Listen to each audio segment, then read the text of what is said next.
All right, let's dive into one of the most beautiful and, let's be honest, one of the most confusing books in the entire Bible, the Song of Solomon. It's an incredible piece of poetry, but for thousands of years, people have been scratching their heads trying to figure out what it's really all about.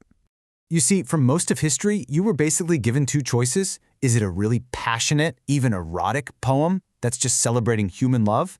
Or is it a giant metaphor, an allegory for the love between God and his people, where all the physical stuff is just pointing to a higher spiritual truth?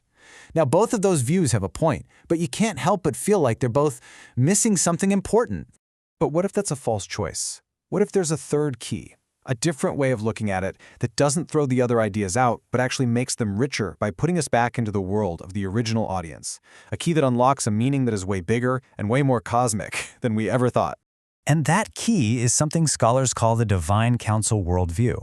Now I know that sounds super academic, but stick with me, because it's really just about learning to see the world the way the biblical authors saw it.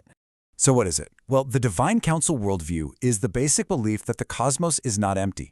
To the ancient Israelites, the world was humming with spiritual activity, a whole assembly of spiritual beings, some loyal to God, some in rebellion. And the rule of Yahweh, God's personal name, wasn't happening in a vacuum. No, it was being carried out right in the middle of all this cosmic drama, over real spiritual territories and against real spiritual powers. This wasn't some niche belief. This was their fundamental map of how reality worked. And once you put those glasses on, once you see the world that way, the Song of Solomon just explodes with new meaning. It stops being just a private love poem and becomes this incredible drama of cosmic importance. It suddenly fits right into the Bible's huge story about creation, rebellion, and God's plan to restore everything. Okay, so that's the big idea, but how does this key actually unlock the text? Let's look at a couple of examples from the song that just light up in a totally new way when you see them through this ancient lens. First up, the idea of the cosmic temple. And this all hinges on the most common image in the entire book, the garden. You see, in the ancient world, the Garden of Eden wasn't just a nice place with fruit trees. It was understood as God's original temple on earth, the spot where heaven and earth were one, where humanity walked with God. So the fall wasn't just eating a piece of fruit, it was a cosmic catastrophe, an expulsion from that sacred holy space. So when the song describes the beloved woman as a garden enclosed, a locked-up spring, that's not just romantic poetry, that is temple language. The king's loving desire to enter that garden becomes a symbol for re-entering that lost Edenic state, of healing that ancient wound of separation from God. Okay, next up, the cosmic map. Because in this ancient worldview, geography is never just geography. Every mountain, every river, every patch of desert had a spiritual dimension. And this brings us to a really specific place mentioned in the poem, Mount Hermon.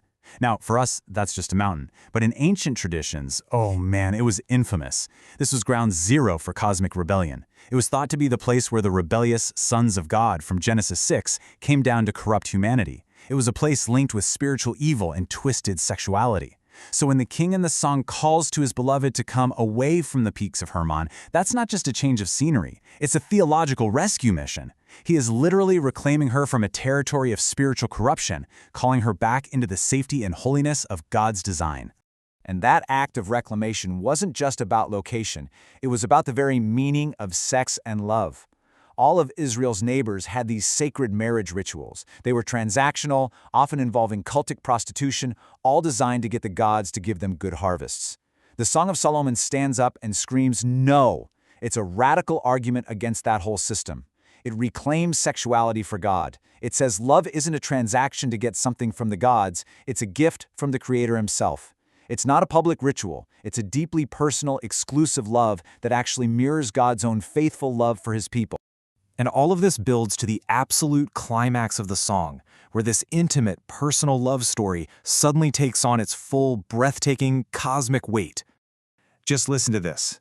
Set me as a seal upon your heart, for love is as strong as death, jealousy as fierce as Sheol. Its flashes are flashes of fire, the very flame of Yahweh. Wow. I mean, that's not just pretty language about strong feelings. For the ancient reader, this was a cosmic declaration of war. Because death and Sheol, the realm of the dead, they weren't just concepts. They were seen as active, personified cosmic powers, hostile enemies of God and everything he created. And here's the knockout punch of the whole book. It claims that this faithful, covenantal human love is a force with the same magnitude, the same strength as the cosmic power of death itself.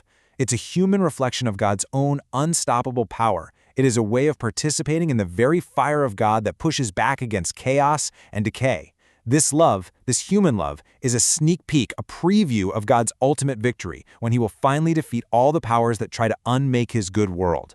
So it leaves us with this incredible question. What if the Bible's greatest love song isn't just about a boy and a girl? What if it's actually a story about cosmic war and the restoration of creation? A profound claim that true, faithful love is a weapon in God's epic story to reclaim and redeem everything. Maybe this beautiful little poem is way, way bigger than we ever gave it credit for.